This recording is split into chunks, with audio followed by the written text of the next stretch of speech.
Good morning and welcome, everyone.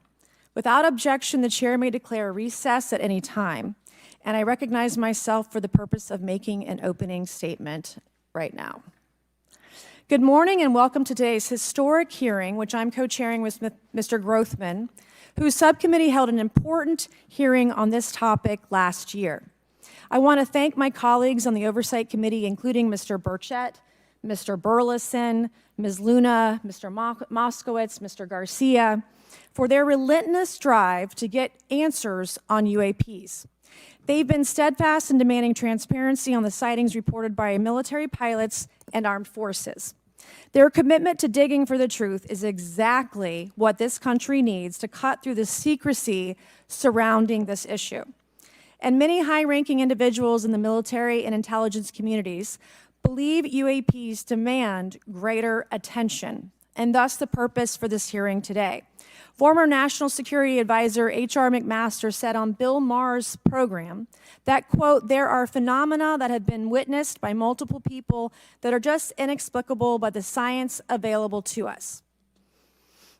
Army Colonel Carl Nell, a member of the federal government UAP task force, said at a conference this past May that non-human intelligence exists. Non-human intelligence has been interacting with humanity. This interaction is not new, and it's been ongoing, and there are unelected people in the government that are aware of that. But UAPs remain a controversial topic. I'm not going to name names, but there are certain individuals who didn't want this hearing to happen because they feared what might be disclosed. But we stood firm. No amount of outside pressure would ever keep me from pursuing a subject to ground, come hell or high water. On that score, I want to thank our witnesses for being here. We have before us a panel of individuals accomplished in the military, in civilian government, in science, and in journalism. Some of the testimony you will hear them deliver today does not reflect well on influential individuals and agencies within the U.S. federal government and perhaps some of our contractors. It's never easy to present such information publicly. So I appreciate our witnesses voluntarily agreeing to being here today. This hearing is intended to help Congress and the American people to learn the extent of the programs and activities our government has engaged in with respect to UAPs and what knowledge it has yielded.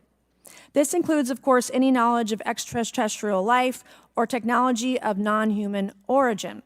If government-funded research on UAPs has not yielded any useful knowledge, we also need to know those facts. Taxpayers deserve to know how much has it been invested, how much has been spent. They shouldn't be kept in the dark to spare the Pentagon a little bit of embarrassment. The reality is, despite their enormous taxpayer-funded budgets, the transparency of the Defense Department and the intelligence community have long been abysmal. The Pentagon has failed 6 consecutive audits. In fact, it's never actually passed one. Adding to this is a runaway overclassification of documents and materials, a reluctance to declassify materials when appropriate, and at times an outright refusal to share critical information with Congress. In short, it's not a track record that instills trust. So Congress has tried in recent years to lift the veil and find out if information about UAPs is being withheld, not only from the American public, but also from their elected representatives in Congress. Part of the transparency effort was legislation created in the Pentagon, the All-Domain Anomaly Resolution Office, or AARO, but the new office is struggling to get its footing. A recent statutorily required report from AARO, intended to illuminate the government's historic assessment of UAPs, was heavily criticized by those seeking UAP transparency. The report has stoked suspicions AARO is unable, or perhaps unwilling, to bring forward the truth about the government's activities concerning UAPs. I'm disturbed that AARO itself lacks transparency. Even its budget is kept from the public. So if there is no there, then why are we spending money on it, and by how much? Why the secrecy if it's really no big deal and there's nothing there? Why hide it from the American people? Because I'm not a mathematician, but I can tell you that doesn't add up. I expect some of our witnesses to share their views on that Arrow report. We will also hear from the witnesses today allegations of UAP-related misinformation and disinformation by government officials of which they are personally aware and directly experienced. And we will hear testimony today concerning recent revelations about a purportedly secret UAP program whose existence and findings may have been improperly withheld from Congress. But before we get to the witnesses, we're going to have a few more opening statements from our colleagues. And one thing I wanted to add at the end of my closing statement is there is a document that will be entered into the congressional record today. Mr. Tim Burchett from Tennessee has this document, and we just distributed it to every member up here on the dais of this document.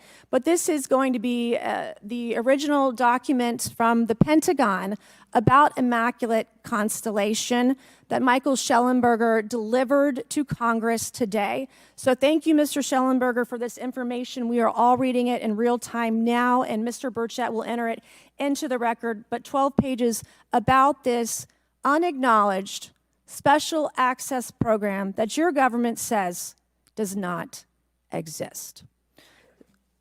So with that, I would acknowledge my colleagues, Mr. Garcia. I want to say, first of all, to Mr. Connolly, who cannot be here today, the ranking member on my subcommittee on cybersecurity, I want to say that I was greatly saddened to hear about the recent news of Mr. Connolly's cancer diagnosis, and I want to convey to him and to all of our colleagues, we wish our very best to you and a full and speedy recovery.